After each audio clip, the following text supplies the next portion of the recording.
សុំតបផងខ្ញុំមកយឺតទេអីទេខ្ញុំទៅម្ដងនឹងដែរណា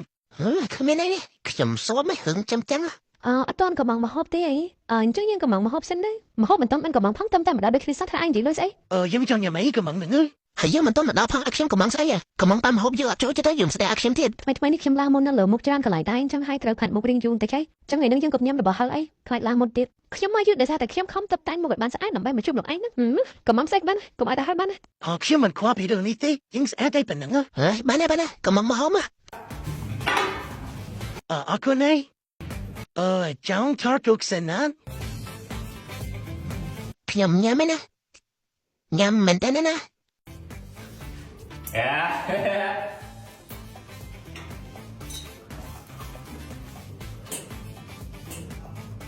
មិនញ៉ាំអញ្ចឹងលោកឯងនេះគ្មានយកស្អីពីខ្ញុំទេអញ្ចឹង មុននឹងខ្លួនយើងអត់និយាយអីខ្ញុំស្មានថាយើងខ្ញុំញ៉ាំហើយ ហើយយើងអត់និយាយផងឲ្យខ្ញុំមិនដឹង ខ្ញុំមិនបាច់និយាយក៏លោកត្រូវតែដឹងដែរ និយាយតែមួយម៉ាត់មកខ្ញុំដឹងណា ខ្ញុំមិនខ្ញុំនិយាយខ្ញុំអត់និយាយក៏លោកឯងត្រូវតែតាមពីចិត្តរបស់ខ្ញុំណា ខ្ញុំមិនមែនគ្រូទេណាធ្វើមកខ្ញុំដឹងគ្រប់ មិន រឿង ខ្ញុំនឹងវាគ្មានន័យអីទេមែន ហ្នឹងហើយគ្មានន័យស្អីទេ អូឥឡូវនិយាយចេញមកឯងខ្ញុំនឹងវាគ្មានន័យស្អីទេសម្រាប់លោកឯង ត្រែងខ្លួនឯងនិយាយតែខ្លួនឯងអត់មានន័យអីហ៎ មិនបាច់ខ្ញុំថាអត់មានន័យអីគឺអត់មានន័យអីហើយមែន ហើយអញ្ចឹងតែយូរចង់យកមិនឲ្យប្រកាសទេ